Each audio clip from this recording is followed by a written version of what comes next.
Dulu akil baliknya umur 10 tahun. Umur 10 tahun akil balik, mulai wajib sholat.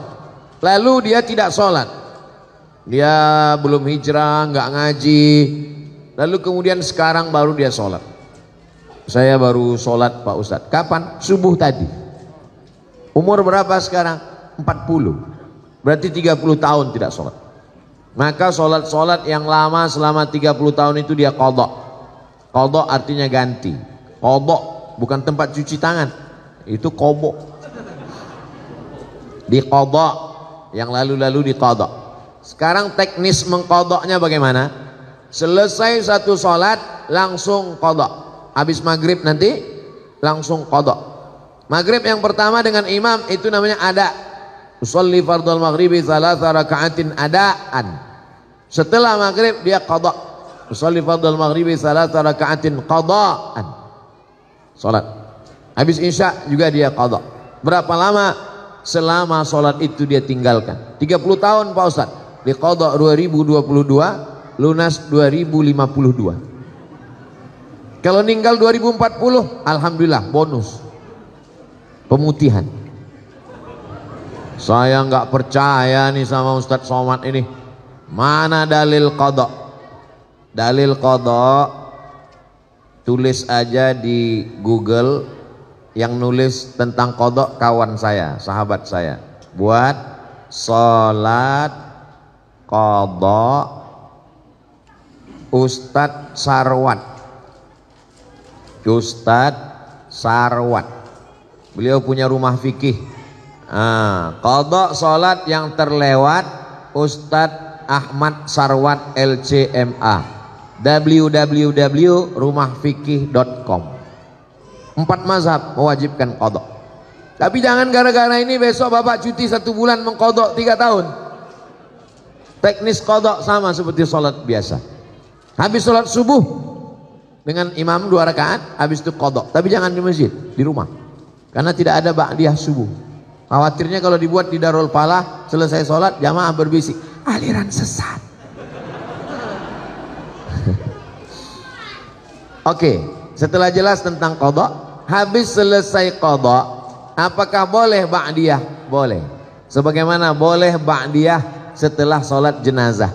Ada jenazah masuk, lalu kemudian ayo jenazahnya disolatkan. Apakah setelah sholat jenazah masih boleh ba'diyah? Ya. Kenapa lebih didahulukan sholat jenazah? Karena ba'diyah waktunya panjang, sedangkan sholat jenazah lebih cepat, lebih baik. Jadi kalau ada orang meninggal pagi, jangan sampai besok pagi baru dikebumikan. Paling bagus hari itu juga.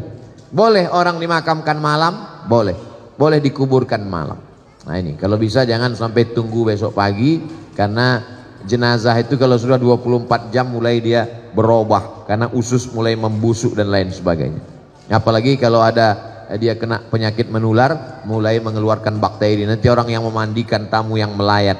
Ini menyadarkan kita, rumah-rumah kita, yang beli kita, pakai duit kita. Tapi kalau kita sudah mati, tidak ada sejengkal pun di rumah itu yang mau menerima kita. Kita hanya setumpuk daging busuk yang akan menjadi santapan cacing tanah. Bersedekahlah untuk Masjid Darul Falah. Silakan transfer ke nomor berikut ini.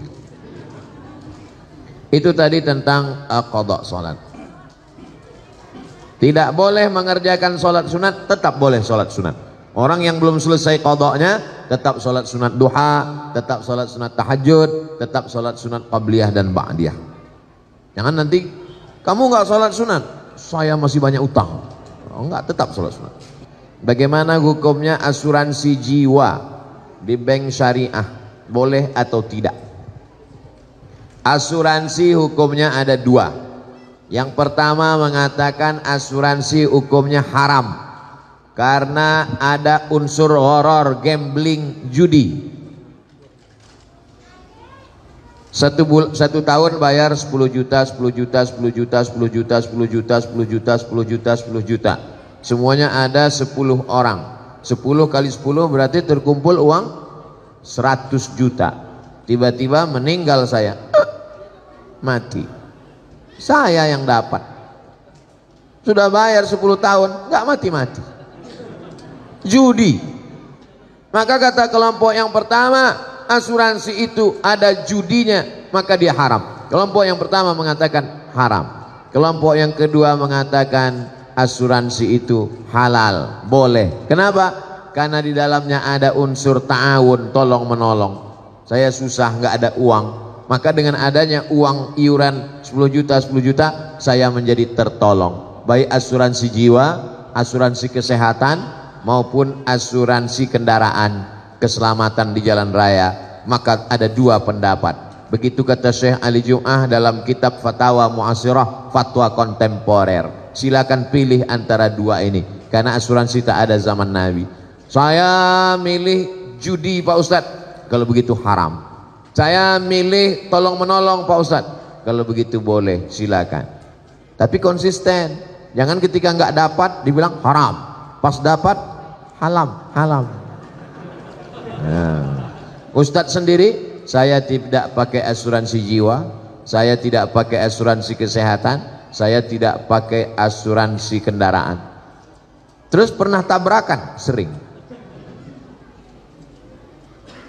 Karena saya menganggap itu bagian dari judi. Tapi saya tak menyalahkan. Apalagi di sini ada tulisannya asuransi syariah.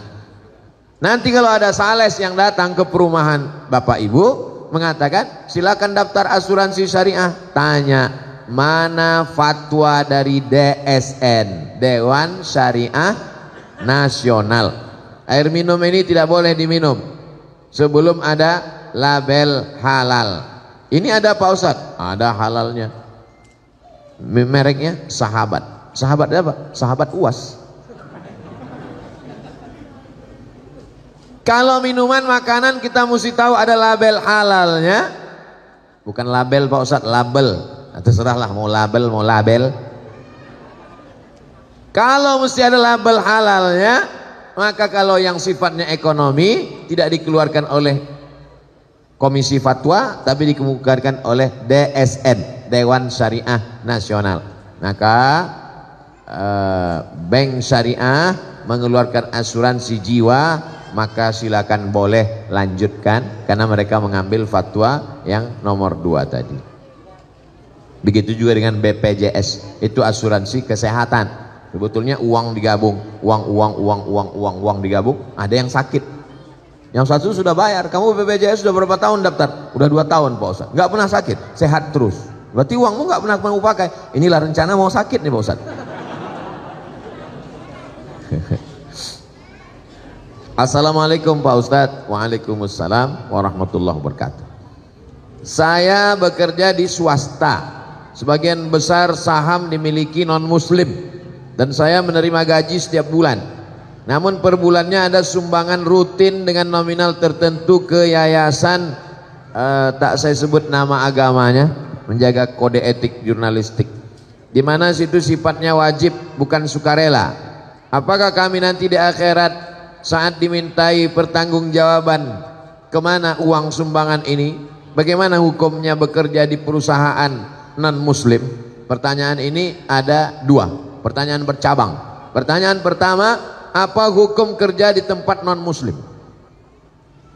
Nabi punya menantu namanya Sayyidina Ali bin Abi Thalib, menantu Nabi, suami dari anaknya Sayyidatuna Fatimah. Pindah ke Madinah kerja di rumah orang Yahudi. Kerjanya menimba air orang Yahudi. Susah, nggak ada duit, ngambil upah menimba air. Dilaporkan ke Nabi, ya Rasulullah, Ali kerja di rumah orang Yahudi. Apa kerjanya? Menimba air. Nabi tidak larang. Itu hukum boleh bekerja di tempat non muslim selama tidak terkait masalah akidah. Kalau sudah terkait masalah akidah, dilarangnya untuk sholat, wajib ikut ritual dia. Wala ana abidu ma'abadtum wala antum abiduna ma'abud lakum dinukum. Tak boleh. Bekerjanya kalau tidak ada hukum terkait dengan akidah boleh. Yang masalah nomor 2 adalah nyumbang. Setiap uang yang keluar dari kita akan ditanya an malihi, harta yang kau keluarkan akan ditanya min ainak tasabahu, dapatnya dari mana, wa fima anfaqahu, dipakai untuk apa. Kalau umur pertanyaannya satu, umur kemana kau habiskan? Kalau ilmu pertanyaannya satu, sudahkah kau amalkan? Kalau badan pertanyaannya satu, sudah kau pakai untuk apa kaki dan tangan, mata, telinga, lidahmu? Tapi kalau harta pertanyaannya dua, dapatnya dari mana, dipakai untuk apa? Dapatnya dari mana? Halal, kerja. Tapi dipakai untuk apa? Jangan-jangan dipakai untuk program keagamaan. Tapi Pak Ustadz, saya kerja di situ, pemegang sahamnya mereka. Kalau saya keluar dari sini, nanti saya tidak. Kalau ada tempat kerja lain yang kira-kira selamat daripada nyumbang untuk program agama, boleh. Tapi kalau tidak ada lain, pilihannya dua, mati dengan kerja ini. Pilih mana? Jangan pilih mati, nggak boleh. Silakan kerja. Mudah-mudahan uang itu dipakainya untuk sosial, bukan untuk penyebaran agama, insya Allah. Tapi kalau masih ada alternatif lain, hanya beda-beda sekian gajinya, ini lebih rendah tapi selamat dari nyumbang untuk program akidah orang lain, maka pilih. Syukur-syukur dia mau. Boleh nggak Pak, saya orang Islam, uangnya dipakai untuk Masjid Darul Falah? Boleh, silakan kata dia. Silakan pakai untuk Darul Falah, tapi bulan depan kau nggak di sini lagi. Oh, bahaya Pak Ustadz. Nah, itu hukum darurat membolehkan yang terlarang. Ad-darurat tubihul mahzurat. Demikian, wallahu a'lam bishawab.